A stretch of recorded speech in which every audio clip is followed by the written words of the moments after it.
हरे कृष्णा।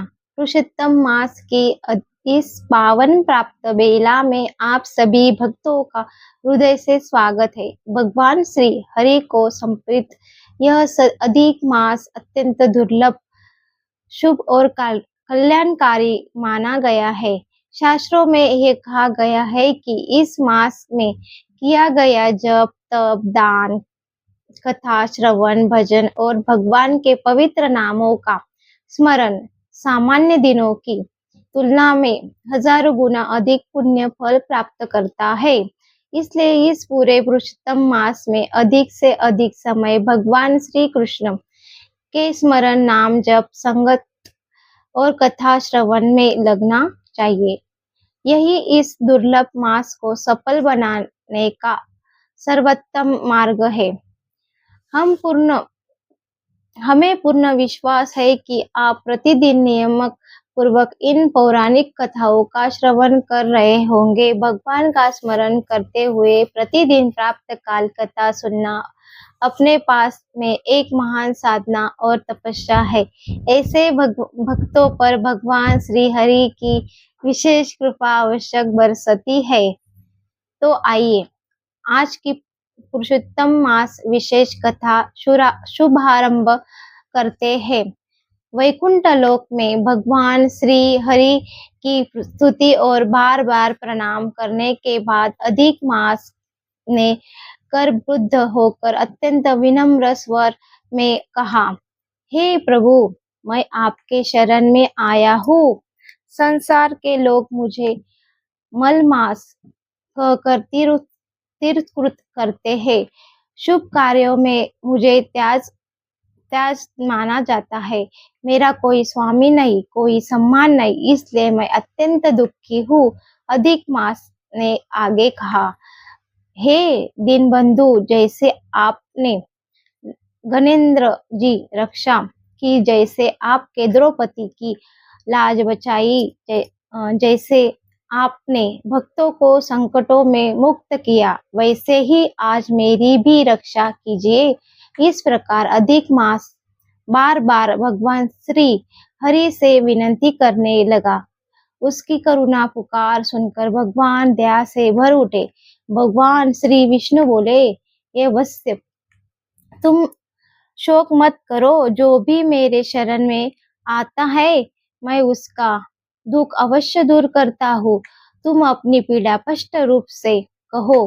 भगवान ने मधुर वचन सुनकर अधिक मास ने अश्रुपूर्ण नेत्रों से कहा, हे प्रभु, संसार की प्रत्येक वस्तु का कोई ना कोई स्वामी है, लेकिन मेरा कोई स्वामी नहीं। इसी कारण सभी लोग मेरा अपमान करते हैं। देवता और मनुष्य मुझे अशुभ मानते हैं। इस निरंतर अपमान से मैं अत्यंत दुखी हो चुका हूँ। यह कहते कहते अधिक मास भगवान ने सामने मूर्छित होकर भूमि पर गिर पड़ा। सभा में उपस्थित सभी देवता यह देखकर आश्चर्यचकित रह गए। भक्त वत्सल्य भगवान श्री हरि का हृदय करुणा से भर उठा और वे अधिक मास को स्वास्थ्यना देने लगे।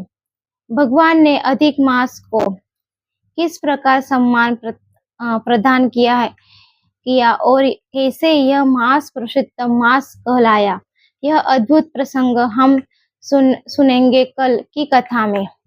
अब आइए सुनते हैं श्री भगवत से जुड़ी एक और प्रेरणादायक कथा। एक समय देवराज इंद्र अपने ऐश्वर्य और वैभव में मग्न होकर स्वर्ग सभा में विराजमान थे।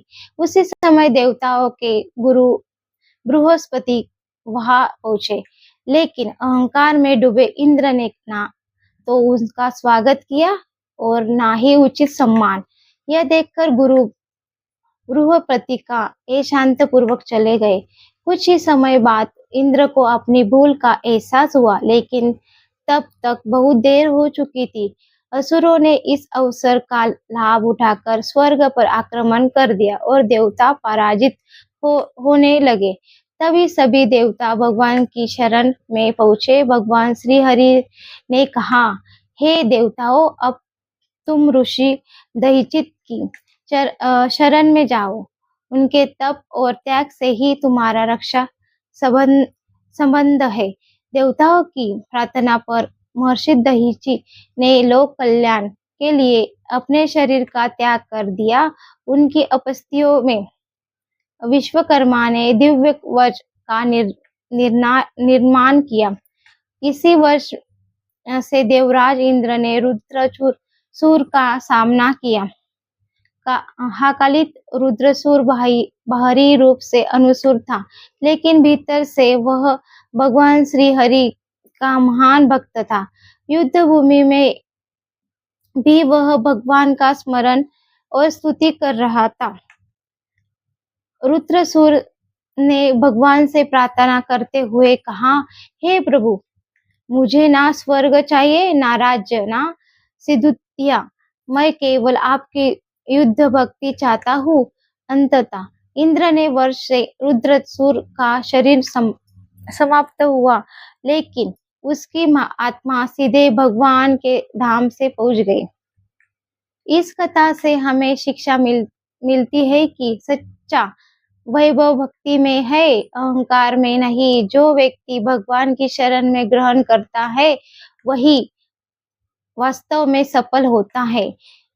तो भक्तों, यह थी आज की पुरुषोत्तम मास विशेष कथा।